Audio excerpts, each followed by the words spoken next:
Hello বন্ধুরা, আজকে আমরা এসেছি সূর্যবানু রেস্টুরেন্টে মেয়েকে নিয়ে। সূর্যবানু রেস্টুরেন্টটা হচ্ছে শনিয়াকাতে। তো আমার মেয়ের খুব ফেভারিট হলো চিকেন গ্রিল এবং ঘিয়ে ভাজা পরোটা। তার জন্য আমি চিকেন গ্রিল অর্ডার করলাম, কিন্তু দেখতেই পাচ্ছেন এখন আজকে পরোটা না খেয়ে সে খাচ্ছে বাটার নান। আর বরাবরই তার সালাদ খুব প্রিয়, অন্যান্য খাবার থেকে সে সালাদটাই পছন্দ করে। আর আমার ছেলে তো কখনোই ক্যামেরার সামনে আসতে চায় না, এই জন্য সে আমার অপর সাইডে বসছে। আর সূর্যবানুর সবচেয়ে মজাদার হলো এখানকার চা। তো আজকে মেয়ে খুব খুশি, তাকে নিয়ে ঘুরতে বেরিয়েছি।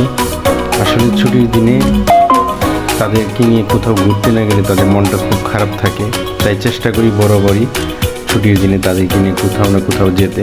তাই চলে আসলাম সূর্যবানু রেস্টুরেন্টে।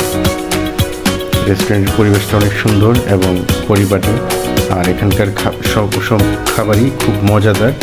আপনারাও আসতে পারেন সূর্যবানুতে। সূর্যবানু রেস্টুরেন্টের বিশেষ করে কাবাবগুলো খুব টেস্টি এবং মজাদার। বিশেষ করে তার চিকেন গ্রিলটাই অনেক পছন্দের, কারণ চিকেন গ্রিলটাতে জাল নাই বললেই চলে, গ্রিলটাতে কোনো রকম জাল হয় না, এই জন্য সে এটা পছন্দ করে। সবাইকে অসংখ্য ধন্যবাদ ভিডিওটি দেখার জন্য। শুভ সন্ধ্যা।